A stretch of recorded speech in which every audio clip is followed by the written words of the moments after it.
বর্তমান ভারতবর্ষে যা পরিস্থিতি, যদি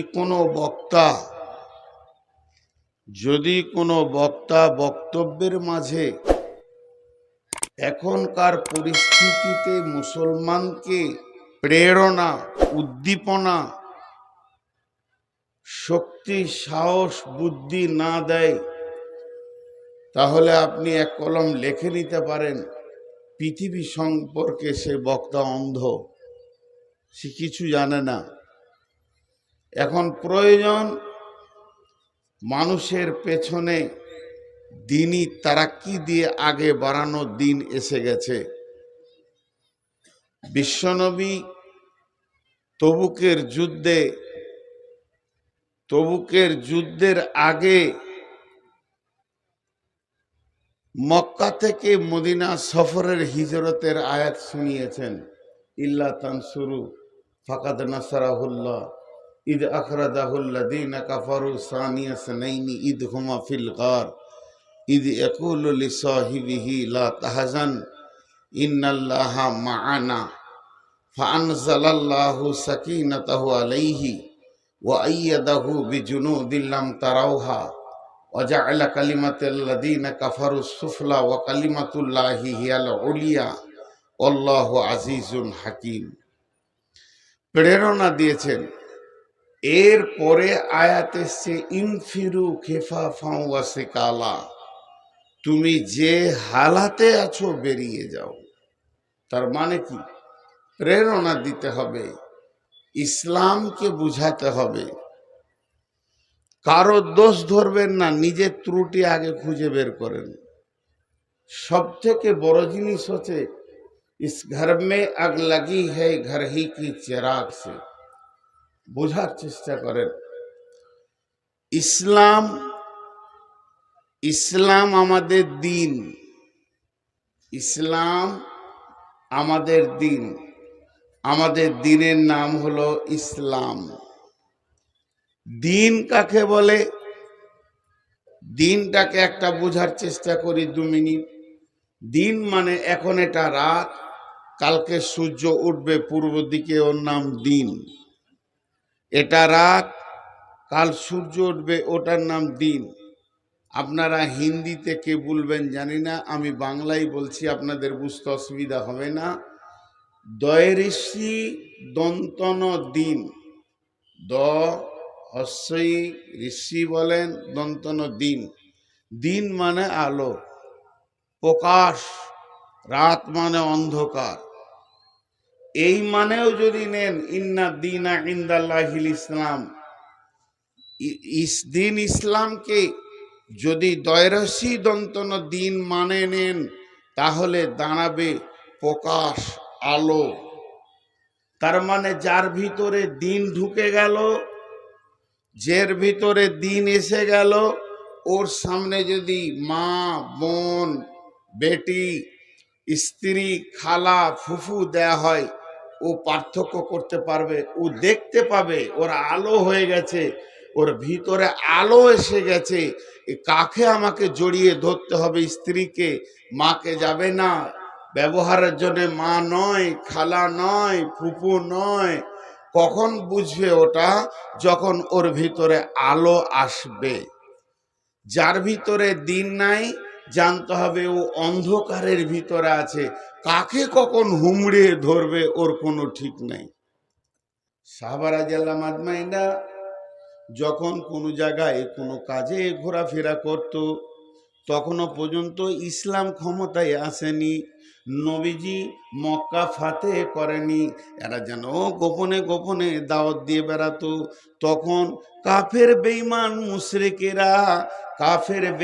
মুশরিকেরা, কুফারে মক্কা, মুশরিকে মক্কা, আর যত মুনাফিক, এরা এদেরকে ইঙ্গিত করত, ইশারা করত, এদেরকে ঠাট্টা বিদ্রুপ করত, এদেরকে নিয়ে হাসি মজাক করত, যে উল্টা পাল্টি প্রশ্ন করত।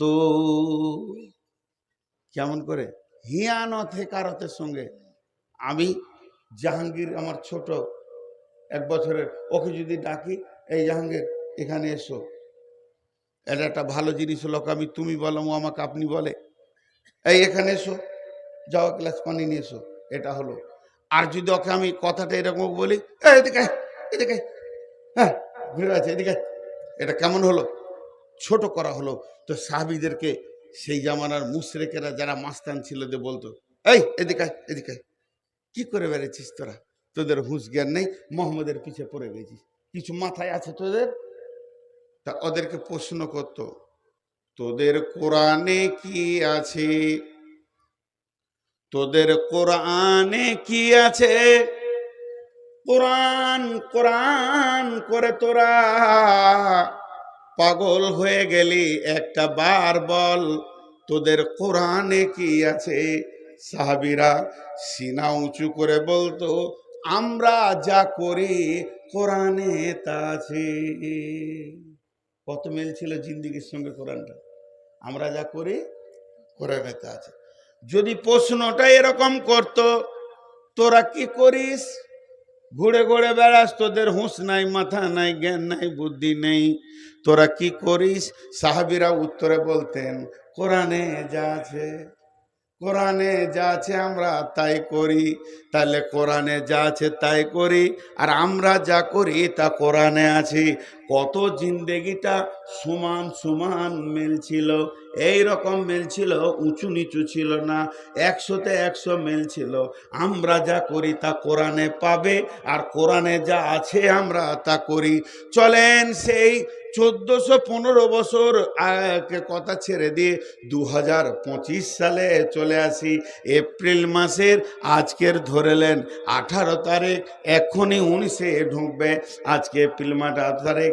এখানে যত মুসলমান বসে আছেন একটাও গায়ের ভাই নাই, যদি আছে তো আলহামদুলিল্লাহ।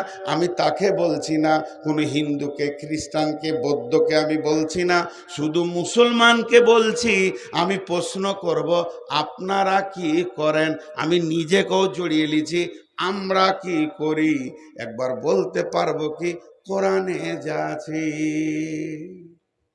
পারবো বলতে? বলেন একজন, কার সাহস আছে উঠে বলেন দেখি, বুকে কতটা হিম্মত আছে যে কোরআনে যা আছে আমি তাই জিন্দেগিতে করি। আমাদের কাছ থেকে ইসলাম পালিয়ে গেছে অনেক আগে, বহু আগে পালিয়েছে। ওর ডিস্টার্ব হচ্ছে নাকি? তাহলে আমি মাইন্ডটা খানি বন্ধ করি, গল্পটা করলে। আচ্ছা ঠিক আছে, এখানে কথা বলার অসুবিধা হচ্ছে, মাইকের সাউন্ড তো 2 মিনিট বন্ধ থাকলো।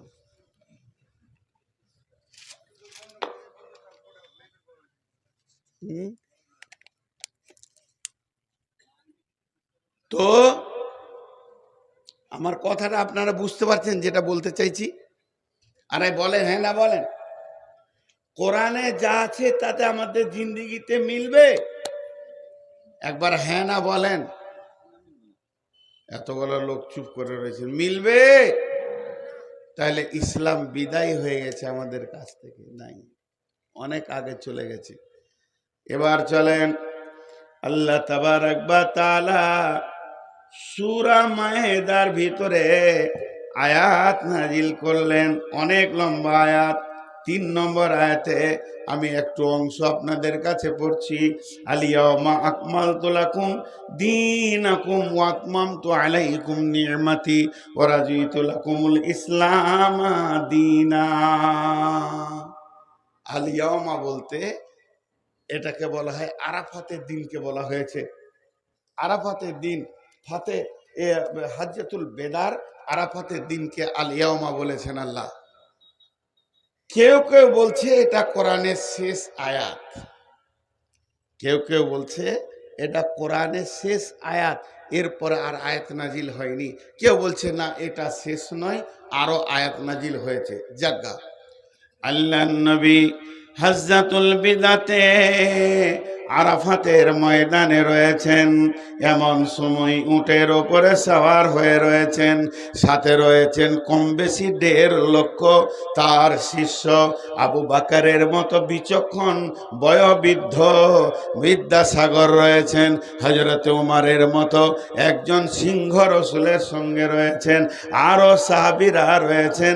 আয়াত নাজিল হয়ে গেল আরাফাতের ময়দানে, আলিয়াউমা আকমালতু লাকুম দীনুকুম ওয়া আতমামতু আলাইকুম নি'মাতি ওয়া রাদিতু লাকুমুল ইসলাম দীনা। আজকের দিনে তোমাদের দিনকে পরিপূর্ণ করে দেয়া হলো। তোমাদের যে নিয়ামত আসমান থেকে আসার কথা ছিল সেটা কমপ্লিট হয়ে গেল। আর আল্লাহ তাবারাক ওয়া তাআলা এই দিনের ওপরে রাজি হয়ে গেছেন। মানে এই দিনের ভিতরে যারা থাকবে আল্লাহ তাদের প্রতি সন্তুষ্ট পোষণ করেছেন। হযরত আবু বকর কাঁদছেন, চোখে পানি আয়াতটা শোনার পর। হযরত উমর গভীর চিন্তায় পড়েছেন। আবু বকরকে প্রশ্ন করা হলো, আবু বকর, আপনি তো উম্মতের সিরিয়ালের 1 নম্বর উম্মত, পৃথিবীর উম্মতকে আপনার সঙ্গে তুলনা করা যাবে না। আপনি হলেন বিচক্ষণ মানুষ, জ্ঞানী মানুষ, দূরদর্শিতা জ্ঞানের ভরপুর আছে। তবে এটা জাহান্নামের আয়াত নয়, পুলসেরাতের আয়াত নয়। এই আয়াতটা না কিয়ামতের আয়াত, না কবরের আয়াত। যে কথাগুলো বললে শুনলে মানুষের দিল কাঁপবে, এগুলো তো তার ভিতরে নয়, এগুলো হলো তার বাইরের আয়াত। আর আপনার মতো ব্যক্তিটা এই আয়াতগুলো শুনে তখন চোখের পানিতে কাঁদছেন। কেন কাঁদছেন ব্যাখ্যাটা আপনার কাছে শুনতে চাইছি। হযরত আবু বকর বললেন, এই আয়াত থেকে তোমরা কি বুঝেছো বলো? এই আয়াত তোমাদেরকে কি বার্তা এনেছে? এই আয়াতটা বার্তা এনেছে, হে বিশ্ববাসী রে, যে দিন আসার কথা ছিল আজকে কমপ্লিট হয়ে গেল। তার মানে হচ্ছে বাহক যে এসেছে দিনকে কমপ্লিট করার জন্যে, সেই বাহকের নামটা হচ্ছে নবী মুহাম্মদুর রাসূলুল্লাহ সাল্লাল্লাহু আলাইহি ওয়াসাল্লাম। তার মানে দিন কমপ্লিট হয়ে গেল। এর মানে বোঝা গেল নবী আর পৃথিবীতে থাকবে না। এটা রসুলের বিদায় বার্তা নিয়ে হাজির হয়েছে আয়াতটা। নবীজি আর থাকবে না। নবীজিকে যে কাজের জন্য পাঠিয়েছিলেন আল্লাহ, ওই কাজটা হয়ে গেছে। কোরআন কমপ্লিট হয়ে গেছে। মানে এবার রসুল আমাদের ভিতর থেকে বিদায় নিবে। আমি কাঁদছি আর রসুলের দিন বেশি নাই, আমি এই জন্যে কাঁদছি। হযরত উমরকে বলা হচ্ছে, আপনি কি বুঝলেন? হযরত উমর বলছেন, যখন গাছে লাগানো হয়, গাছ লাগানোর পর প্রতিদিন গাছের নতুন নতুন ডাল, নতুন নতুন পাতা বের হবে, গাছটা সুসজ্জিত হবে আর তার শাখা বের হবে। আর যেদিন গাছটাকে কেটে দেওয়া হবে জিন্দেগিটা ওর শেষ হয়ে যাবে, নতুন শাখা আর আসবে না, বরং পাতাগুলো ঝরে ঝরে ওই পরিমাণটা কমতে থাকবে। বন্ধুরে আমার, আপনাদের মসজিদের জন্য একটা গ্রিল বানাবেন। সেই গ্রিলটা হলো 10 ফুট বাই 5 ফুট, সুন্দর করে বানাতে দিয়েছেন। মিস্ত্রি যেদিন গ্রিলটা বানাতে শুরু করবে, ঝাল মারবে, একটা করে অ্যাঙ্গেল লাগাবে, ঝাল মারবে, গ্রিলটার ওজন বাড়তে বাড়তে বাড়তে বাড়তে বেড়ে যাবে। মিস্ত্রি যখন শেষ ঝাল মেরে দিয়ে বলে দেবে আপনাদের গ্রিল হয়ে গেছে, জেনে নেন সেই দিন থেকে ওজন বাড়া তো দূরের কথা, কমের দিকে আসতে থাকবে। জং ধরবে, ভেঙে যাবে, নষ্ট হবে, চলে যাবে, কমতে থাকবে। আল্লাহ তাবারাক ওয়া তাআলা তার নবীকে দিয়ে দিন কমপ্লিট করে দিয়েছেন। আর কোনো নতুন আয়াত আসবে না, গাছের নতুন পাতা গজাবে না, অ্যাঙ্গেল নতুন লাগবে না, ইসলাম আর বাড়বে না, ইসলাম তার জায়গায় স্টপ হয়ে গেল। তবে জেনেলেন যত দিন যাবে তত ইসলাম পেছন দিকে হাঁটবে, কমতে থাকবে, কমতে থাকবে। সাহাবীদের কালে যে দিন ছিল আজকে কত জং ধরেছে, ওই দিন আর আমাদের কাছে নাই। আজকের মুসলমানদের রণডাঙ্গা বলেন, সুখদেবপুর বলেন, আশরাফপুর বলেন, এইদিকে যতগুলো গাঁ আছে, কোনো গায়ে লাইট দিয়ে খুঁজে আর দিন পাওয়া যাচ্ছে না। দিন নাই নাই, কমতে কমতে নাই চলে গেছে। সেই দিনটার নাম হলো ইসলাম। এই ইসলাম নামে যে প্রাসাদ, আল্লাহ রসুল ইসলামকে প্রাসাদ বলেছেন। প্রাসাদ খুব ভালো বাংলা, এর মানে হচ্ছে আপনাদের হিন্দিতে কি হবে জানি না, সব থেকে বড় সুন্দর সাজানো গোছানো ঘর। সাজানো গোছানো ঘরকে প্রাসাদ বলেছেন। রাজবাড়ি, ওইটার নাম ইসলাম। ওই বাড়িটা কেমন? যতজন ওই ঘরটাতে ঢুকে যাবে বেঁচে যাবে, বেঁচে যাবে। দুনিয়াতে বাঁচবে, আখেরাতে বাঁচবে, পুলসেরাতে বাঁচবে, কবরে বাঁচবে, হাসরে বাঁচবে, বেঁচে জান্নাতে চলে যাবে। এরকম একটা ঘর বানানো হয়েছে পৃথিবীতে। সেই রাজবাড়িটার নাম হলো প্রাসাদ, তার নাম ইসলাম। সহি হাদিস এটা। আল্লাহ নবী বলছেন আল্লাহ একটা প্রাসাদ বানিয়েছেন, ওই প্রাসাদটার নাম ইসলাম। সেই প্রাসাদে প্রথম একটা ঈদ দিয়ে উদ্বোধন শুরু হবে, আর একটা ঈদ দিয়ে শেষ হবে।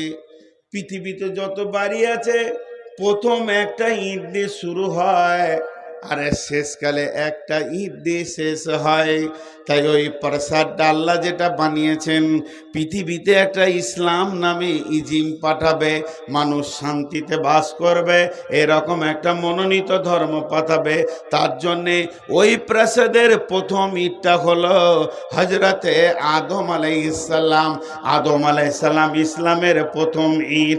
এই ঈদটা দিতে দিতে দিতে দিতে সেই প্রাসাদের শেষ ঈদ আমি নবী মুহাম্মদুর রাসূলুল্লাহ সাল্লাল্লাহু আলাইহি ওয়াসাল্লাম, আমি ঈদ এসে গেছি, মানে প্রাসাদটা কমপ্লিট হয়ে গেছে। এই ইসলামের ভিতরে যতজন থাকবে তাদের দুনিয়াতে এবং আখেরাতে 100তে 100 নিরাপত্তা আছে। তাদেরকে কেউ গুমরা করতে পারবে না, তাদের কেউ ক্ষতি করতে পারবে না, তাদেরকে কেউ নষ্ট করতে পারবে না। এই প্রাসাদের ভিতরে সকলে ঢুকে যাও। কি হলো, লোক উঠছে সেখানে?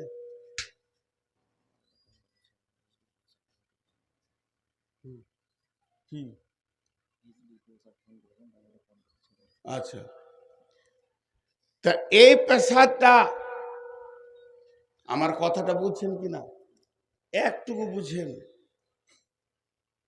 আপনারা উঠবেন না, খুব অল্প সময়ে ছেড়ে দিব, আর মাঝে একটা কথা বলবো, তারপরে উঠবেন। যে লোকগুলো উঠে চলে গেছে, আমি দুটো প্রশ্ন রাখবো আপনাদের কাছে, আর এই প্রশ্নটা খারাপ লাগলে পায়ের জুতাগুলো আমার মুখ বরাবর মারবেন। আমি খুশি হয়ে চুমা দিব যে আমাকে আপনি ফুল ছুঁড়েছেন। দুটা প্রশ্ন। इस घर में आग लगी है घर ही की चिराग से, কাউকে দোষ দিয়েন না। ওই প্রাসাদটা আল্লাহ রসুল গুছিয়ে দিয়ে চলে গেলেন, ঢুকে যা বেঁচে যাবি, ঢুকে যা বেঁচে যাবি, না তোর দুনিয়াতে সমস্যা না তোর আখেরাতে সমস্যা। সেই প্রাসাদে জানলাতে, দরজাতে, খাটে, আলমারিতে, ড্রেসিং টেবিলে হু হু করে আগুন জ্বলছে সারা বিশ্বে ইসলামের উপরে। কে লাগিয়েছে আগুনটা? কে লাগিয়েছে? ইস ঘর মে আগ লাগি হ্যায় ঘর হি কি চিরাগ সে। বলেন, আজকে সারা ভারতবর্ষের মুসলিমরা বলছে মসজিদ কেড়ে নিল। ঠিক আছে, আগে মসজিদ কেড়েছে না আমরা আগে মসজিদ ছেড়েছি? হ্যাঁ, অঙ্কটা করেন। সত্য কথা বলতে শিখেন বুকে হাত দিয়ে। আগে আমরা মসজিদকে ছেড়ে দিয়েছি। কয়েকদিন আগে ট্রেনে ফেসবুকে দেখেছেন এক মুরব্বির দাড়িকে কেটে দেওয়া হয়েছে। কাটবো দিন নাই, কেটে দিয়েছে। এখানে যে কটা দাড়ি চাঁচা আছেন, কে কেটেছে? দাড়ি চাঁচাটির উঠে বলেন, কোন রাজনৈতিক দল আপনাদেরকে চাপ দিয়ে দাড়ি কাটা করিয়েছে? বলেন ইসলামকে আমরা যা ক্ষতি করেছি অন্য জাতি পারেনি এখনো অত ক্ষতি করতে। ইসলামকে আমরা গলা টিপে মেরে দিয়েছি। না রন্ডাঙ্গায় ইসলাম আছে, নেশকপুরে ইসলাম আছে, না ইসলাম আছে আপনার সুখদেবপুরে, না ইসলাম আছে রহসপুরে, না ইলামেতে, না অত্র এলাকায় ইসলাম নাই। ইসলাম নাই, মুখের দাবিটা খালি আছে। আমি লেকচার মারছি এখানে বসে, আমার কাছে ইসলাম নাই। আল্লাহর নবী বলছেন তারাকতু ফীকুম আমরাইনি লান তাজিল্লুহুমা তামাসসাকতুম বিহিমা কিতাবাল্লাহি ওয়া সুন্নাতি রাসূলি। বিশ্বনবী বলছেন তোদের জন্য আমি দুটি রাস্তা ছেড়ে দিলাম। রেল লাইনের পাতিটা যেমন পাতা আছে, আপনার কিনা ইঞ্জিনিয়ার পেতে দিয়েছে, আপনি তিলভিটায় পাকুড়ে বসবেন, হাওড়া পৌঁছে যাবেন, কোনো চিন্তা নাই। একটা লাইনে বিশ্বনবী এত বড় ইঞ্জিনিয়ার ছিলেন, এই দুনিয়ার মাটি থেকে, পৃথিবীর মাটি থেকে দুটা লাইনকে পেতে দিলেন জান্নাতুল ফেরদাউস পর্যন্ত। তোরা এই লাইনে চেপে যা আর হুর হুর হুর করে চলতে থাক, আগে বাড়তে থাক। সারা পৃথিবী এসে তোর সামনে দাঁড়ালে কাটা যাবে, সে তোকে কাটতে পারবে না, আর তুই জান্নাতে ঢুকে যাবি। তাহলে একটা হলো কিতাব আল্লাহ, একটা হলো সুন্নাতে রাসূলি। আমাদের কাছে আল্লাহর কিতাব নাই, রসুলের সুন্নত নাই। এখন যদি একটা একটা করে দেখা যায় অনেক সময়ের ব্যাপার, কিন্তু একটা ছোট করে দেখায়। একটা বিয়ে বাড়িতে যান, বিয়ের সূচনা হলো আমার ছেলে আর কারো মেয়ে, কিংবা কার ছেলে আমার মেয়ে, সূচনা হলো মেয়ে দেখতে যেতে হবে। ইসলাম তখন থেকে মুখ খুলছে, কিভাবে দেখবি, কে দেখবি। 25টা বন্ধু নিয়ে যে মেয়েটাকে গোল করে বসিয়ে হো হো করে দেখছে আর আনন্দ করছে, উল্টা পাল্টি প্রশ্ন করছে, আনন্দ লুটছে। ইসলাম তখন থেকে বিদায় নিয়েছে। ওর ঘরে আর ইসলাম নাই। ক্যামেরা চলছে, এ চলছে, ও চলছে। একটা বিয়ে অনুষ্ঠানে ইসলাম নাই, কোনো অনুষ্ঠানে ইসলাম নাই আপনার আমার ঘরে। ইসলামকে তাওয়াক্কা করি না। আল্লাহর কালামকে এরকম আঙুল দেখেছি, তোর কথা চলবো না, সমাজের মতো করে চলবো। জি ভাই। আর আমাদের সব থেকে বড় অস্ত্র কি মুসলিমদের?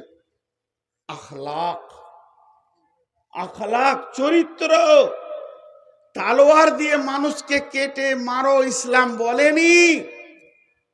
রাসূলুল্লাহ সাল্লাল্লাহু আলাইহি ওয়াসাল্লাম একটা তালোয়ার তুলে দেননি কোনো সাহাবীরাতে যাও কাটোগা। রাসূলুল্লাহ সাল্লাল্লাহু আলাইহি ওয়াসাল্লাম জীবনে একটা যুদ্ধ করেনি। রসুলকে যখন মারতে এসেছে প্রতিহত করেছে, প্রতিহত রুখেছে, জীবনে আগে বাড়িয়ে মারতে যায়নি। আজকে আমাদের সব থেকে বড় অস্ত্রের নাম হলো আখলাক।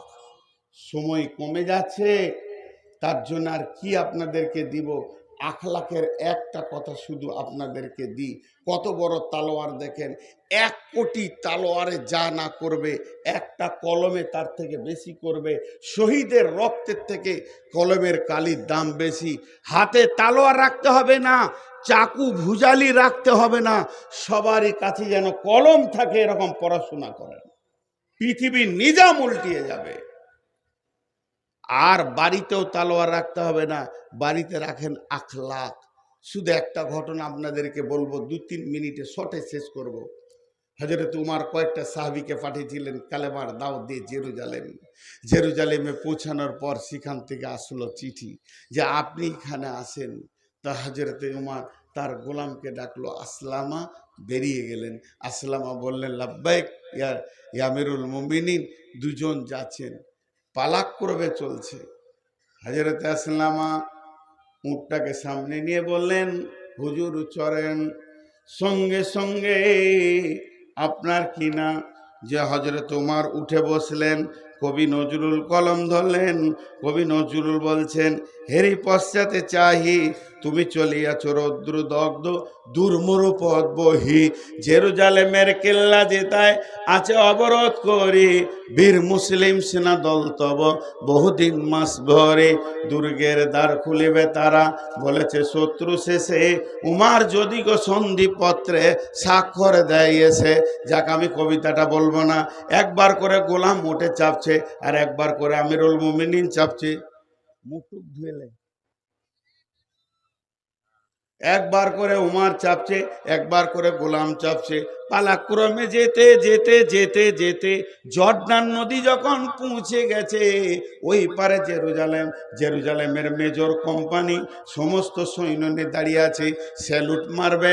ঠিক এমন সময় হজরতে আসলামা উপরে আছেন, উমার নিচে আছেন। আসলামাকে স্যালুট মেরেছে। আসলামা বলছে, আমাকে কেউ স্যালুট মারবেন না, আমি আমিরুল মুমিনিন নাই, যিনি উটের লাগাম ধরে যাচ্ছেন ইনি আমিরুল মুমিনিন খলিফাতুল মুসলিমিন, আমি ওর গোলাম। আশ্চর্য হয়ে গেল, অবাক হয়ে গেল। কি আদর্শের মানুষ, কত দামি মানুষ, গোলামকে উটের পিঠে রেখে আমিরুল মুমিনিন লাগাম ধরে হাঁটছে।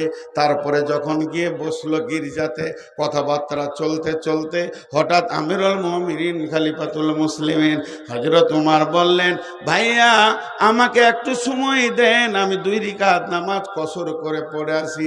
জেরুজালেমের প্রাইম মিনিস্টার একজন বড় পোপ ছিলেন, পাদ্রী ছিলেন, তিনি তো অবাক হয়ে গেলেন। হায় রে, 18 লক্ষ বর্গ মাইলের বাদশা আমার কাছে এত ছোট হয়ে সময় চাইছে। তাই তিনি বললেন, আপনি কি আমাদের আঙ্গিনায় গির্জায় নামাজ পড়িলে কবুল হবে নাকি আল্লাহর দরগায়? হযরত ওমর বলিলেন, না, আমি যদি এখান নামাজ পড়ি তাহলে লোক বুঝে নেবে উমর ইশারা করে গির্জাটাকে মসজিদ বানিয়েছে। এটা হতে পারে না। নহে কই ইসলামী ধর্ম, নহে যে আল্লাহর বিধান রসুলের ফরমান, নহে যে ইসলামী ধর্ম, নহে যে আল্লাহর বিধান, আর এটা রসুলের ফরমান। করো গির্জারে মন্দিরে ভেঙে মসজিদে মুসলমান। গির্জা মন্দিরকে ভেঙে দিয়ে মসজিদ করলে সেখানে নামাজ হবে না। এমন কি যদি মুসলমান হাজি মানুষ 5 ওয়াক্তের নামাজি লোক যদি জায়গা না দেয়, জোর করে সেখানে মসজিদ করা যাবে না।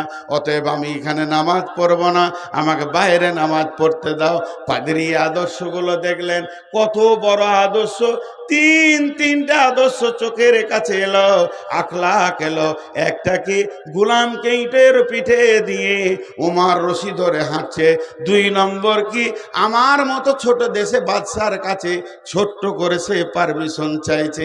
3 নম্বর ওসিয়ত কি, 3 নম্বর আদর্শ কি, আমার বলল যে আমি গির্জায় নামাজ পড়ব না, বাইরে পড়ব, নচেত কালকে লোক অন্ধ সমাজ সবাই ভেবে নেবে খলিফা ইশারা করে নামাজ পড়তে বলেছে মানে গির্জাকে মসজিদ করো। এটা কোনোদিন হতে পারে না। তাই সেই পোপ বললেন, উমর আপনি হাতটা বাড়িয়ে দেন, আমি কালেমা পড়ে নিব। আশহাদু আল্লা ইলাহা ইল্লাল্লাহু ওয়া আশহাদু আন্না মুহাম্মাদান আবদুহু ওয়া রাসূলুহু। এত বড় দেশ, এত বড় রাজ্য, চরিত্র গুণে সেই পোপ বললেন, উমর জেরুজালেম জয় করলেন আপনি, আপনি শাসন করবেন। মুসলমান আমরা জানি না আমাদের আখলাক নামে একটা অস্ত্র আছে। রসুলকে প্রশ্ন করা হলো, পৃথিবীতে এসেছেন কেন? নবীজি উত্তরে বলেছিলেন, আমি এসেছি মাকারিমাল আখলাক, আমি আখলাক শিখাতে এসেছি, মানুষকে মানুষ বানাতে এসেছি, আমি চরিত্র গঠন করতে এসেছি, নোংরা বানাতে আসিনি, খারাপ করতে আসিনি। তো মুসলমানদের প্রধান অস্ত্র হলো চরিত্র। আমাদের চরিত্র শেষ, আমাদের চরিত্র শেষ।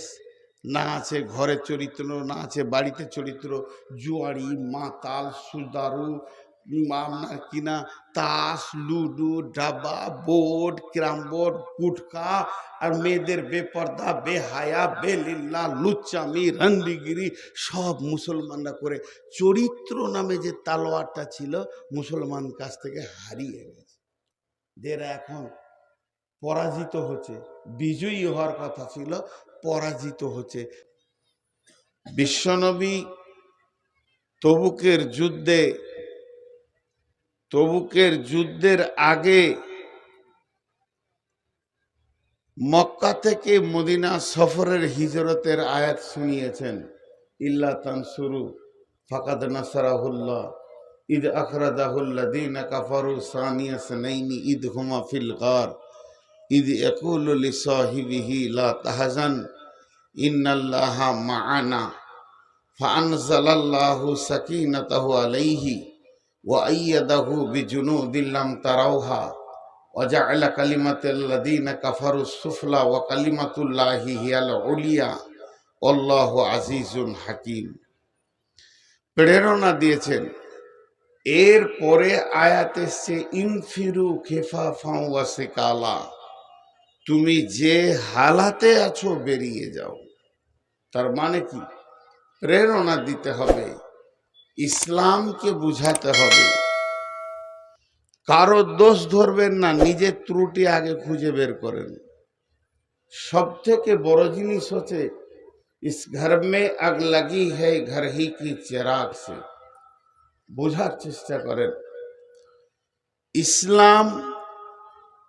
ইসলাম আমাদের দিন, ইসলাম আমাদের দিন, আমাদের দিনের নাম হলো ইসলাম। দিন কাকে বলে? দিনটাকে একটা বোঝার চেষ্টা করি 2 মিনিট। দিন মানে এখন এটা রাত, কালকে সূর্য উঠবে পূর্ব দিকে, ওর নাম দিন। এটা রাত, কাল সূর্য উঠবে, ওটার নাম দিন। আপনারা হিন্দিতে কে বলবেন জানি না, আমি বাংলায় বলছি, আপনাদের বুঝতে অসুবিধা হবে না। দয়ঋষি দন্তন দিন, দ হস্যই ঋষি বলেন, দন্তন দিন। দিন মানে আলো, প্রকাশ। রাত মানে অন্ধকার। এই মানেও যদি নেন, ইন্না দীনা ইনদাল্লাহিল ইসলাম, দিন ইসলামকে যদি দয়রসি দন্তন দিন মানে নেন, তাহলে দাঁড়াবে প্রকাশ, আলো। তার মানে যার ভিতরে দিন ঢুকে গেল, যার ভিতরে দিন এসে গেল, ওর সামনে যদি মা, বোন, বেটি, স্ত্রী, খালা, ফুফু দেয়া হয়, ও পার্থক্য করতে পারবে, ও দেখতে পাবে ওর আলো হয়ে গেছে, ওর ভিতরে আলো এসে গেছে। কাকে আমাকে জড়িয়ে ধরতে হবে? স্ত্রীকে। মাকে যাবে না, ব্যবহারের জন্য মা নয়, খালা নয়, ফুফু নয়। কখন বুঝবে ওটা? যখন ওর ভিতরে আলো আসবে। যার ভিতরে দিন নাই, জানতে হবে ও অন্ধকারের ভিতরে আছে। কাকে কখন হুমড়িয়ে ধরবে ওর কোনো ঠিক নাই। একজন দার্শনিক বলেছেন, দিনহীন আর দিনের সাথে দুটার পার্থক্য কি? দিনহীন আর দিনওয়ালা দুটার মধ্যে পার্থক্য কি? বলছে দিনহীন মানুষ ওই যার হাতে হ্যান্ডেল আছে কিন্তু হুঁশ নাই। সারা পৃথিবীতে একটা জিনিস সচেতন দেয় ড্রাইভারকে, চোখে ঘুম নিয়ে গাড়ি চালাবেন না, মদ্যপ অবস্থায় গাড়ি চালাবেন না, কারণ আপনার গাড়ি রোডে থাকবে না, অ্যাক্সিডেন্ট হবে। যার মধ্যে দিন নাই সে সমাজ চালাতে পারবে না। ব্রেকহীন গাড়ি রোডে যে খেলা দেখাবে, দিনহীন মানুষ সমাজে সেই খেলা দেখাবে। ব্রেকহীন গাড়িকে যদি রোডে ছেড়ে দেওয়া হয়, কোন দিকে যাবে, কাকে মারবে, এর কোনো হুঁশ নাই। আর দিনহীন মানুষকে যদি সমাজে ছেড়ে দেওয়া হয়, ও তখনই মদ, তখনই জুয়া, তখনই গাঁজা সব খাবে। এর নাম হলো দিন আর রাত।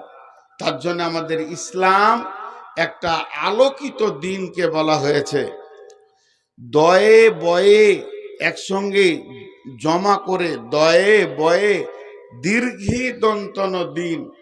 এই দিনটার মানে 19টা আছে, 10 আর 9, 19টা মানে হবে।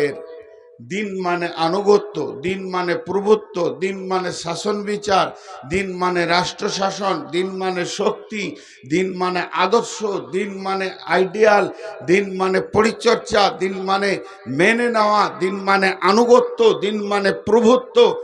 এরকম করে 19টা মানে আনা হবে। তাহলে দয়ে বয়ে দীর্ঘি দন্তন দিন, ইসলামকে যদি একবারের জন্য বলা হয় শাসন বিচার কার? কোরআনের। অনুগত্য কার? আল্লাহর। চলবে কার? আল্লাহর। নীতি কার? আল্লাহর। ইজিম কার? আল্লাহর। মতবাদ কার? আল্লাহর। রাষ্ট্র শাসন কার? আল্লাহর। আমার জিন্দেগির রাস্তা কি? না আল্লাহ যেটা দিয়েছে। তার মানে আল্লাহর এই কালাম পাক ছাড়া আমি এক পাক চলতে পারবো না। দয়ে বয়ে দীর্ঘি দন্তন দিনের মানে আসবে এটা। আর দয়েরসি দিন মানে এটা রাত আলো। যার কাছে দিন আছে তার চোখে আলো আছে, সে সব বুঝতে পারবে এটা হারাম এটা হালাল। তার মানে ওর কাছে দিন আছে। রাস্তায় আঁধারে আমি হাঁটবো, খালি এরকম করব, কাঁটাতে পা লাগবে না কাঁচে পা লাগবে, না কেটে যাব, না আমার বিপদ হবে, না খালে পড়বো, অনেক চিন্তা করব। যার কাছে লাইট আছে চিন্তা করবে না, ও দেখবে এটা কাঁটা, এটা পাথর, এটাকে এখানে কাঁচকা ভাঙা পড়ে আছে, ঠিক সাইড করে করে চলে যাবে। যার কাছে দিন আছে, এই লাইটটা যার হাতে পৌঁছে গেছে, সে সুদে মদে জুয়াতে যাবে না, সে রাস্তা পেয়ে যাবে, খুঁজে নেবে। আর যার কাছে দিন পৌঁছালো না, সে অন্ধকারে পথ হাঁটছে। বছর যে হাঁটলো, 30 বছর 40 বছর 50 বছর 60 বছর, এই হাঁটতে হাঁটতে কবরে গিয়ে পৌঁছাবে। আল্লাহ বলবে তোমার কাছে কি আমার লাইট পৌঁছায়নি? বলবে আমি নিইনি, আমি হেঁটেই চলে এসেছি। দেখা যাবে গাদা ভুল নিয়ে হাজির হয়েছে। আমি ইসলাম সম্পর্কে কয়েকটি কথা বলবো আজ। এই তুই লাইট বন্ধ কর, তোকে রেকর্ড করতে হবে না, তুই আমার কাছে আয়, মোবাইলটা জমা কর, আর যেটা দাঁড়িয়ে আছিস বস। এমন থাপ্পড় মারবো লাটুর মতো 3 মিনিট ঘুরবি, পুপচি ভুল হয়ে যাবে। দাও পানি দাও। আমার মাথা খুব গরম হয়। ছোট ছেলে, অ্যান্ড্রয়েড ফোন আছে ওর হাতে, ওর বাপকে বলা দরকার তাড়াতাড়ি বিয়ে দাও, ছেলে পেকে গেছে। আপনারা আমার কথা বোঝার চেষ্টা করেন, গুরুত্বপূর্ণ কথা বলবো নিয়ত করেছি। এবার আল্লাহ বলছেন ইন্নাদ-দীনা ইনদাল্লাহিল ইসলাম। ইন্নাদ-দীনা ইনদাল্লাহিল ইসলাম। নিশ্চয়ই আল্লাহর কাছে মনোনীত দিন হলো ইসলাম। সকলে একবার জোরে বলবেন। যে জায়গাটা আমি ছেড়ে দেব ওই জায়গাটা জোরে বলবেন। পৃথিবী বুঝে নেক এদের দিলে এখনো ইসলামের মায়া আছে। ইন্নাদ-দীনা ইনদাল্লাহিল ইসলাম। নিশ্চয় আল্লাহর কাছে মনোনীত ইজিম, মনোনীত মতবাদ, মনোনীত রুলস প্রসিডিওর হলো দিন। বলেন সবাই, বলেন দিন ইসলাম। এটা আমি চাইছিলাম। তাহলে আমরা ইসলামকে ভালোবাসি, ভালোবাসি কি না? বিশ্বনবী বলছেন কেউ যদি এই দোয়াটা সকাল সন্ধ্যায় পড়ে, আমি ওর হাত ধরে জান্নাতে নিয়ে যাব।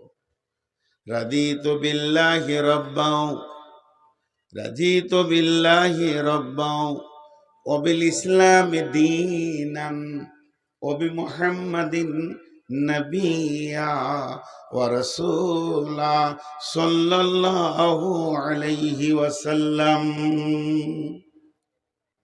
এর মানে আমি আল্লাহকে আমার রব মনে করে রাজি আছি, আমি আল্লাহকে আমার রব মাবুদ মাসজুদ মনে করে আমি সন্তুষ্ট আছি। আমি আমার দিন মতবাদ যা বলবেন রুলস প্রসিডিওর, আমি ইসলামকে আমার জীবনের দিন মনে করে নিয়ে রাজি আছি। দুটোতে রাজি হয়ে গেলাম।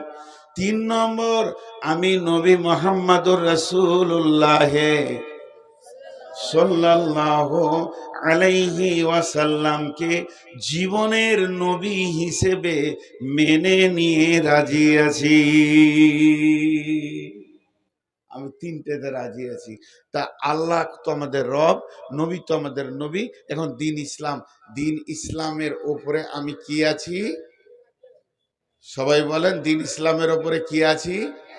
রাজি আছি, সন্তুষ্ট আছি। এবার বললেন, কথা একটার পর একটা আগাচ্ছে, সিরিয়াল দিয়ে আগাচ্ছে। ইসলাম কাকে বলে? মা ইসলাম। এই তোরা বস, সুগারের রুগী, আমার মাথা কাটছে, বস। ওই বস, পেছনে দাঁড়িয়ে আছিস, দেখো বসে না, ও একাই দাঁড়িয়েছে, ওটা কেড়ে ওই যা তো ছাগলটাকে দুপাটি দিয়ে বসে যাবো আপনার। ওর মাস্তানি করছে, মারবি নাকি আমাকে? মারিস তো আস্তি করে মারবি, জোরে মারিস না, বুড়া মানুষ না যে। তাহলে আমরা রাজি আছি, দিন ইসলামের ওপরে আমরা রাজি আছি তো? সকলে বলেন, দিন ইসলামের ওপরে রাজি আছি তো? তিরমিজি শরীফের হাদিস, আল্লাহর নবী ফজরের নামাজ পড়ে ডান দিকে সালাম ফিরলেন, বাম দিকে সালাম ফিরে এবারে পেছন করে মুক্তাদিদেরকে নিয়ে সামনে বসে আছেন। নবীজি কখনো কখনো ফজরের সলাতের পর সাহাবা রাদিয়াল্লাহু মাজমাইনদেরকে বলতেন, তোমরা কেউ স্বপ্ন দেখেছি কি? তোমাদের স্বপ্নটা আমাকে বলো, আমি সুন্দর করে স্বপ্নের তাবিরটা তোমাদেরকে বলে দিব, বুঝিয়ে দেব, এটা মানে কি, এটা কারণ কি। তারা বলতেন। আবার কখনো কখনো নবীজি নিজেই বলতেন, তোমরা বসে যাও, আজকে রাতে আমি স্বপ্ন দেখেছি, আমার স্বপ্নটা তোমাদেরকে শোনাবো। এরকম ঘটনা ঘটতো। কিন্তু হঠাৎ একদিন আল্লাহর নবী মুক্তাদিদের দিকে মুখ করে বসে আছেন, এমন সময় সালাম ফিরা হয়ে গেছে। একটা লোক উঠে দাঁড়িয়ে বলছে, ইয়া রাসূলুল্লাহ, আমি রাত্রিতে স্বপ্ন দেখেছি, ঘুমের ভিতরে, আমার স্বপ্নের মানেটা বলে দেন। নবীজি কাছে ডাকলেন, এসো বাবু, আরো কাছে এসো। সমস্ত সাহাবীরা কাতার ভেঙে দিয়ে রসুলের কাছে বসলেন। আবু বাকার সিদ্দিক, সিদ্দিক আকবর আবু বাকার রাদিয়াল্লাহু তাআলা আনহু কাতার থেকে বের হয়ে রসুলের পাশে বসে গেলেন। তাহলে এইদিকে মুখ করে দুইজন, একজন আবু বাকার, একজন আখিরি নবী, আর এইদিকে মুখ করে সবাই। এবার যে স্বপ্ন দেখেছে বলতে শুরু করলো, ইয়া রাসূলুল্লাহ, আমি রাত্রে ঘুমের ভিতরে দেখছি আমার মাথার উপরে একটা কালো জমাট মেঘ মেঘ এসে গেছে। এত কালো জমাট মেঘ, মনে হচ্ছে এখনই বৃষ্টি শুরু হবে, বর্ষণ শুরু হবে। এই অবস্থা আমি দেখতে রয়েছি। সত্যি তো সত্যি বৃষ্টি শুরু হয়ে গেল। যখন বৃষ্টি শুরু হলো, ভায়ার মুষলধারে বৃষ্টি পড়ছে। আজব ব্যাপার, তাতে পানি পড়ছে না, শরাব পড়ছে না, দুধের বৃষ্টি হচ্ছে না, ওই বৃষ্টিটা চলছিল মধুর বৃষ্টি হচ্ছে। যত পানি পড়ছে ওগুলো পানি নয়, ওগুলো মধু বর্ষণ হচ্ছে। আর এই মধু বর্ষণ যখন শুরু হলো, জিন আর ইনসান এসে ওই মধুকে এইভাবে ধরছে আর এইভাবে পান করতে রয়েছে। কেউ আবার এরকম করে নিয়ে এক দু ঘুট পান করলো, কেউ আবার হালকা করে চিখে দেখলো এটা মধু, কেউ আবার খেলোই না। বৃষ্টি চলাকালীন প্রবল বৃষ্টির ভিতর দিয়ে একটা লম্বা রশি ঝুলতে রয়েছে। ওই রশিটা দেখলাম অনেক মজবুত, লম্বা রশি ঝুলছে। একটা লোক ওই রশিটাকে ধরে ওপর দিকে চলে গেল বৃষ্টির ভিতর দিয়ে। দ্বিতীয় লোকটা চলে গেল, কি কিন্তু তৃতীয় লোক যখন রশিটা ধরতে গেল, কেটে পড়ে গেল। লোকটা বড় মজবুত ছিল, সাহস ছিল, আবার উঠে দাঁড়িয়ে ওই রশিটাকে গিড়া দিয়ে সেও উঠে চলে গেল। আমার ঘুম ভেঙে গেল। এটাই আর স্বপ্ন, এটাই আর স্বপ্ন। আবু বাকার স্বপ্নটা ওর যখন বলা শেষ হলো, তা আবু বাকার কি করছে, একবার ওই লোকটার মুখের দিকে তাকাচ্ছে, একবার রসুলের মুখের দিকে তাকাচ্ছে, 2-3 বার তাকাইছে। আল্লাহ রসুল বলছে, কি ব্যাপার আবু বাকার, তুমি এমন কেন করছো? স্বপ্নটা শুনে তুমি এমন কেন করছো? তো আবু বাকার বললেন, ইয়া রাসূলুল্লাহ, আপনি যদি পারমিশন দেন তাই ইয়ার স্বপ্নের ব্যাখ্যাটা আমি করব, আমি আপনার পারমিশন চাইছি। নবীজি বলেন, চলো তুমি করো, আমি শুনি, তুমি করো। হযরত আবু বকর বললেন, বন্ধু, ও আল্লাহর গোলাম, তুমি যে সুশীতল কালো মেঘটা দেখেছো, ওটা কোন মেঘ নয়, ইসলামের ছায়া। পৃথিবীর মাটিতে যে ইসলাম নামে একটা ইজিম এসেছে, মতবাদ এসেছে, একটা রুলস এসেছে, প্রসিডিওর এসেছে, যার ভিতরে মানুষ শান্তিতে বাস করবে, সেই ইসলামের ছায়াকে তুমি দেখেছ। তারপরে তুমি দেখেছো মুষলধার বৃষ্টি, মধু বর্ষণ হচ্ছে, ওটা মধু বর্ষণ লয় বন্ধুরে, ইসলামে কোরআন নাজিল শুরু হয়েছে। এই মধুটা পৃথিবীতে আসছে, এত বড় মধু, এত দামি মধু, মিষ্টি, প্রাণ ঠান্ডা করার মতো আর কোথাও নাই। তো ইসলামের ভিতরে মুষলধার বৃষ্টি, সেই বৃষ্টিতে মধু বর্ষণ হচ্ছে। জিন আর ইনসান মধু খেয়েছে, যে পেট ভরে খেয়েছে কোরআনের হাফেজ হবে, 1-2 ঘুঁট খেয়েছে সে 2-4টা সূরা মুখস্থ করবে। যে একটু চিকে দেখলো কুল হইন না তাই না করবে। যে প্রত্যাখ্যান করেছে এই মধু খাইনি, আল্লাহ তাকে পৃথিবীতে কালাম পাকের জ্ঞান দেবেন না, কালাম পাক থেকে সে বিরত থাকবে। তারপরে তুমি দেখেছ এই মধু বর্ষণের ভিতরে একটা মজবুত মোটা রশি ঝুলছে, ওটা কোনো রশি নয়, কোরআনের একটা আয়াত, তার নাম হচ্ছে বিসমিল্লাহির রহমানির রহিম, ইহদিনাস সিরাতাল মুস্তাকিম। এই কোরআনের ভিতরে একটা হাই রোড আছে, গোটা পশ্চিমবঙ্গের ভিতরে একটা হাই রোড আছে, যার নাম জাতীয় সড়ক ফারাক্কা ব্রিজে পার হয়েছে, 34 নম্বর জাতীয় সড়ক। যত কলকাতার লোক শিলিগুড়ি চোখ মুজে যেতে পারবে। আর এই কোরআনের ভিতরে একটা হাই রোড আছে, হাই রোডটা যদি খুঁজে বের করে নিতে পারেন, আল্লাহ কোরআনে বারবার বলেছেন ওয়ান্না হাযা সিরাতি মুস্তাকিমা। আবার আল্লাহ তাআলা সূরা ইয়াসিনে বলেছেন, আর সূরা আরো অনেক জায়গায় বলেছেন ওই রোডটার ব্যাপারে। সেই রোডটা হলো ইহদিনাস সিরাতাল মুস্তাকিম। আর জান্নাতের সোজা রাস্তা এই কোরআন নামে ময়দানে লুকানো আছে, খুঁজে বের করে নিতে হবে। তাহলে ইসলামের ভিতরে একটা হাই রোড রয়েছে, একজন উঠে চলে গেল, নবী মুহাম্মদ সাল্লাল্লাহু আলাইহি সাল্লাম চলে গেলেন, আর একজন গেল, মানে আমিও পৃথিবী থেকে চলে যাব। আর একজন রশিটা ধরেছে, কেটে পড়ে গেল, ওটা অন্য কোনো নয়, হযরত উমর ফারুকের কে তুমি দেখেছো, কারণ ওকে শহীদ করা হবে। তারপরে ওটাতে গিঁড়া দিয়ে আবার চলে গেল, তোমার ঘুম ভেঙে গেল। তুমি যদি ঘুমাতে আরো কতজনকে ইসলাম নামে হাই রোডের ওপরে জান্নাতের রাস্তায় দেখতি। এর নাম ইসলাম।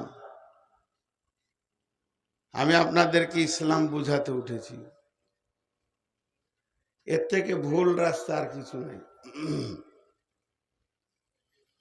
এতগুলি লোক বসে আছেন, একটা প্রশ্ন করব, উত্তর দিবেন, বুঝে উত্তর দিবেন। আপনাদের এলাকা আমলিচুর এলাকা, আমের স্বাদ কি? বলে দেন। আমের স্বাদ মুখ দিয়ে বলে দেন। আপনি একটা আম খাচ্ছেন, খিরসাপতি আম, আমটা আপনার হাতে আছে, আপনি একটা পিস তুলেছেন, চাকু করে মুখে ভরেছেন। আমি জিজ্ঞেস করছি স্বাদটা কি? হয় মুখে বলেন, না কাগজে লিখে দেন। কে পারবেন? বাবজি, খাট্টা মিঠা নয়, ওর কত গুণ ওর ভিতরে ভরা আছে জানেন? কি সোডিয়াম, পটাশ সব দিয়ে আল্লাহ বানিয়েছেন। জীবনে আমের স্বাদ বলতে পারবেন না। চলেন আরো সহজ করে দিই, ভাতের মজা বলে দেন। আল্লাহ খাওয়ায়, মুখ দিয়ে বলতে দেয় না, বুবা করে রেখে খায়। এই তুই নিচে বস, ছোট ছেলে বস। বসে আছিস তো মনে হচ্ছে ডিএম বসে আছে। একটু পিছান আপনারা, ওইদিকে যান, এদিকে যান, চেয়ার গলিলে এদিকে যান। আর আপনি সরেন, আপনিও সরেন, আপনাকে বেশি করে বলছি। বসার মাঝে চেয়ার নেওয়া যাবে না। হ্যাঁ, ভাতের স্বাদ কেউ বলতে পারবেন না। তা ওইটা বলার একটা রাস্তা বলে দেবো। যদি রাস্তাটা বলে দিই, ঠিক হলে আপনারা বলবেন ঠিক বলেছেন, আর ভুল হলে আপনারা বলে দেবেন আপনি ভুল বলেছেন। আমি যে আমটা খাচ্ছি, আমাকে এসে জিজ্ঞেস করছে কেমন লাগছে, তা আমি মুখ দিয়ে বলতেও পারবো না, লিখতে পারবো না। ওর আর একটা অংশ কেটে ওর মুখে ভরে দাও, ও বুঝে নেবে জিনিসটা কি। আবার ওকে যদি কেউ শুধাই লাগছে কেমন, ও বুবা। সহজ রাস্তা ওইটা। এবার বলি, আপনাদেরকে আমি 2 ঘন্টা দিন ইসলাম বুঝাচ্ছি। ইসলামের একটা স্বাদ আছে, আমি জীবনে ইসলাম বুঝাতে পারবো না। ওই ওই দেখছো বসে গেল না, এখানে 3-4 জনকে আড়াল হচ্ছে, এত এর সামনে তোমরাও ক্যামেরা এখন দিতে শুরু করেছো। আগেকার কথাগুলো আমার মানছো না। এখানে 20-25টা লোক আমি দেখতে পেয়েছি না। যেমন ওই আমটা কেটে আরেকজনের মুখে ভরে দেবো, ও বুঝে নেবে। আজকে আমি এই চেয়ারে বসেছি ইসলাম বোঝাতে, কারণ ইসলামটা আমার জীবনে নাই, ব্রেনে আছে। আমার জীবনে ইসলাম নাই। চোর আমি, লম্পট আমি, বদমাশ আমি, মিথ্যাবাদ, যত রকম ইসলামের বাইরে কাজ আমার কাছে আছে। খালি ব্রেনে আছে, খানি পড়েছি, দিয়ে দিলাম ইসলাম তোরা হোগা। শ্রোতাও হবে না, বক্তাও হবে না। সাহাবিরা কি করে ইসলাম বোঝাতেন? সাহাবিদেরকে পাঠিয়ে দিতেন, যাও তিলভিটটা চলে যাও, ওখানে গায়ের মুসলিম আছে, তাদেরকে ইসলাম বুঝাও। এত বড় বক্তা ছিল না, মাইক ছিল না, দাঁড়াতো না, লোক ডাকতো না, ভোজ ভান্ডার হতো না, আর রাত 12টাও হতো না, সব কিছু হতো না। সন্ধ্যায় যে উঠে দাঁড়িয়ে বলতো, আসসালামু আলাইকুম, কুলু লা ইলাহা ইল্লাল্লাহ তুফলিহুন, তোমরা লা ইলাহা ইল্লাল্লাহ বলো, বেঁচে যাবে। কি কেমন করে ইসলাম হব, ইসলাম কি জিনিস বলো তোমরা। তো ওরা এমনি করে দাঁড়িয়ে বলতো, কুনু মিসলো না, আমাদের মতো হয়ে যাও। বডিতে ইসলাম কত ছিল, ইসলামকে বডিতে কত ফিট রেখেছিল। ওরা খালি সমাজকে বলতো কোনো মিশলো না, বাইন শেষ, আমাদের মতো হয়ে যাও, একটু তুমি আম মুখে ভরে লাও, আমার মতো তুমি হয়ে যাও, ইসলাম তুমি কি বুঝে নেবে। আজকে আমাদের কাছে ইসলাম নাই, ইসলাম বুঝাচ্ছি। ইসলাম থাকলে তো আমি নূর মোহাম্মদ উঠে এখানে বলতাম, লোক সকল সবাই আমার মতো নকল হয়ে যাও। এখন একটা মুখ খুলেন, একটা মানুষের জিন্দেগিতে যা দরকার কোরআনে সব আছে না নেই? খানিকটা বাদ আছে না? খানিকটা বাদ আছে? মুখ খুলেন, বাদ আছে? 100-তে 100 পরিপূর্ণ আল্লাহ দিয়ে দিয়েছেন। ঠিক না ভুল? বলেন আলহামদুলিল্লাহ। এবার বলেন, পেছিয়ে চলে যাই আমরা সাহাবীদের জীবনে। সাহাবীদের জীবনে শেষ হয়ে যাচ্ছে ভাই। বেদায় প্রাককালে একটা কথা বলি, আপনাদের ডিস্ট্রিক্ট পুলিশ 12টা 15 বন্ধ করার কথা এসেছে, ফোন এসছে, তাই বন্ধ করতে বাধ্য হচ্ছি। কিন্তু একটা কথা বলে যাব, আর একটা এলান আপনারা শুনে নেন। বদরুদ্দোজা নাদবির যে নামটা আপনারা এখানে দেখেছেন, ওকে দাওয়াত আমি নূর মোহাম্মদ করেছিলাম, আপনাদের ইমাম নই। দোষ হলে আমার হবে। আমি নিজে দাওয়াত দিয়েছি, 100 বার ফোন করেছি। আজকে গতকালকেও পর্যন্ত ঠিক ছিল, আজকে ফোন করছি তো ফোন উঠাই না। শেষকালের বউ উঠে বলছে অসুখ। ও কি আছে না আছে ওটা আল্লাহ জানে, বাকিটা সত্য কথাটা বলে দিলাম। আর আপনাদের প্রশাসন থেকে 12টা 15 পর্যন্ত টাইম দিয়েছে। শুধু একটা কথা আপনাদেরকে বলছি, উঠবেন না, 2 মিনিট টাইম দেন। মুসলমান, এখন আমাদের এই আয়াতটার দিকে খেয়াল করতে হবে। ফাসাব্বি বিহামদি রব্বিকা আস্তাগফিরহু ইন্নাহু কানা তাওয়াবা। আমাদেরকে তসবিহ করতে হবে, আল্লাহর বরত্ব বায়ন করতে হবে, আল্লাহর পায়ের কাছে মাথা দিয়ে ডুকরে কেঁদে তওবা করতে হবে। আল্লাহ ফাতে মক্কা যেমন দিয়েছিল আবার আমাদেরকে ফাতেহ দেবে। এটাই আমার শেষ বার্তা আপনাদের কাছে। তবে যতগুলো লোক বসে আছেন, আমি বায়ান বন্ধ করছি, আমি থাকবো আরো 2-3 মিনিট। আল্লাহর হস্তে একজনও পেছন দিকে যাবেন না। যেহেতু প্রশাসন থেকে বন্ধ করা হয়েছে, আমি বাধ্য হচ্ছি। এর আগেও ওই বিক্রমপুরে স্টেজে উঠেছি আর প্রশাসন এসে বন্ধ করেছে। তার কারণটা ছিল করোনার, সেটা প্রথম দিন ছিল, রাতারাতি আমি বাড়ি চলে গেছিলাম। এখন আপনাদেরকে বলছি, যার কাছে যা আছে, 1 টাকা থাকলো, 10 টাকা, 20 টাকা, 50 টাকা, যা আছে এখানে জমা করেন, আল্লাহর হস্তে জমা করেন। সুবহানাকা আল্লাহুম্মা ওয়া বিহামদিকা আশহাদু আল্লা ইলাহা ইল্লা আনতা আস্তাগফিরুকা ওয়া আতুবু ইলাইকা। একজনও পেছন দিকে যাবেন না, আল্লাহর হস্তে বলছি। জি, একজনও পেছন দিকে যাবেন না, আল্লাহর হস্তে বলছি। একজনও পেছন দিয়ে যাবেন না, সবাই টাকা দেন, 10, 20।